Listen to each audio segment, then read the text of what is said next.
Hello, everyone. My name is Yanji Fan from Yizhou University, the Department of Applied English. Today, it's my great pleasure to share tea appreciation courses with you. The course actually consists of 4 modules, including the one today, and then later I will explain more. So today, for this module, I want to talk about 4 topics, subtopics. The first one is about how much do you know about tea? And then I would like to talk about origin of tea. And also we will talk about historical development about tea culture. And then the last part, we will talk about the customs related to tea. Hope you enjoy it. So the first question I'm going to ask you, but before I ask you, I want to know, do you drink tea every day? Maybe some of you will say, yes, I drink tea every day. And then especially young people nowadays, they like a lot of customized drink like qingxing or ma gu or wu tong hao, etc., etc. So actually, for that kind of drink, it's a beverage. It's not tea. So today, we will learn more about what is tea. Okay, so first question I want to ask you is, do you know where tea originated from?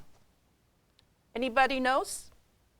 Maybe you will guess tea originated from India or Japan.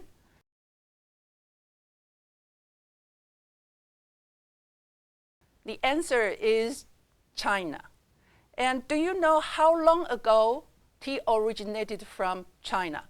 So actually, it's about 4,700 years ago.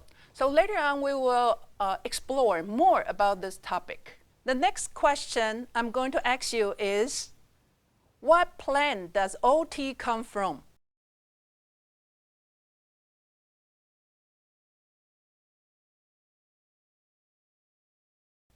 Maybe you have no idea, but this is a very important piece of information for you if you want to drink tea for tea appreciation. So actually, all kinds of tea comes from one plant called Camellia sinensis. So Camellia sinensis is one very important plant for tea. So maybe you will argue, how about tea from customized shops, including like ma gu or qingxing or kebuke? But those kind of tea actually is not real tea. It's just a beverage, okay? So for tea for appreciation has to come from Camellia sinensis. Okay, and then the next question we are going to discuss about is, do you know what are the major regions of the world produce tea?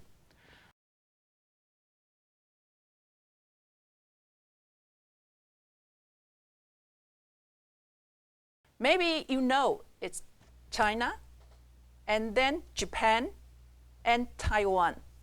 What else do you know? Do you know that Turkey produces tea? Yes, no surprise.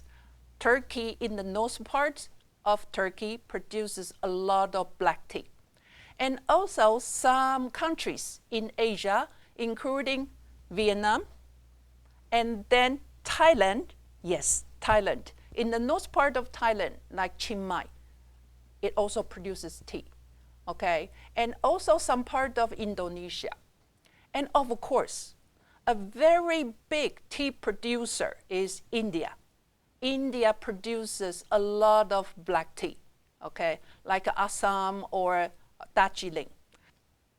Perhaps you will be surprised to know that some African countries also produce tea, including Kenya. So Kenya also produces a lot of tea and then import to Europe.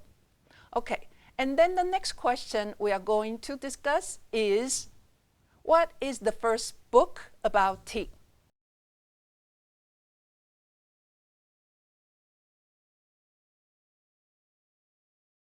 This is important too.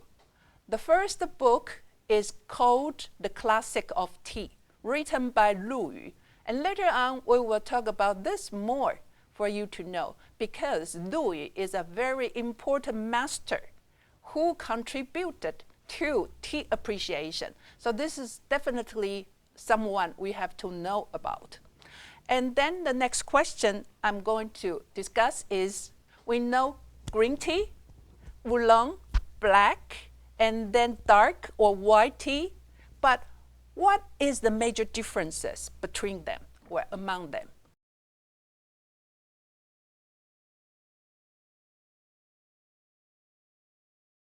The major difference is it depends on their oxidation or fermentation. Do you know fermentation, oxidation?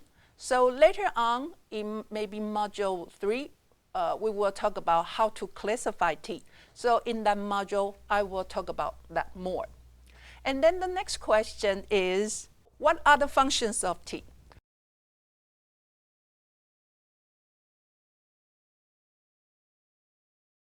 We know tea has many functions, including the first and the major one, medicinal.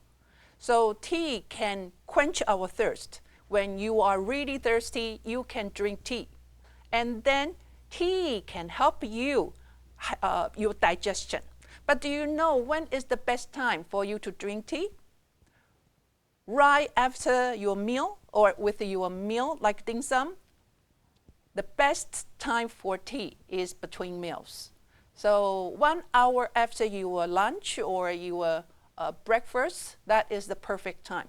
But normally, for those who do not sleep well, I don't recommend you, having tea after dinner. Okay, and another function of tea is tea can help you reduce your heat in the body. So in the summertime, actually, it's better for you to drink hot tea, not cold tea. According to Chinese medicine, if you drink cold tea, actually your body temperature will increase. So hot tea or warm tea is the best choice. And tea can also reduce cholesterol or help you control antioxidants. So it has many functions. Okay, and then the next one I want to talk about is what makes a good cup of tea.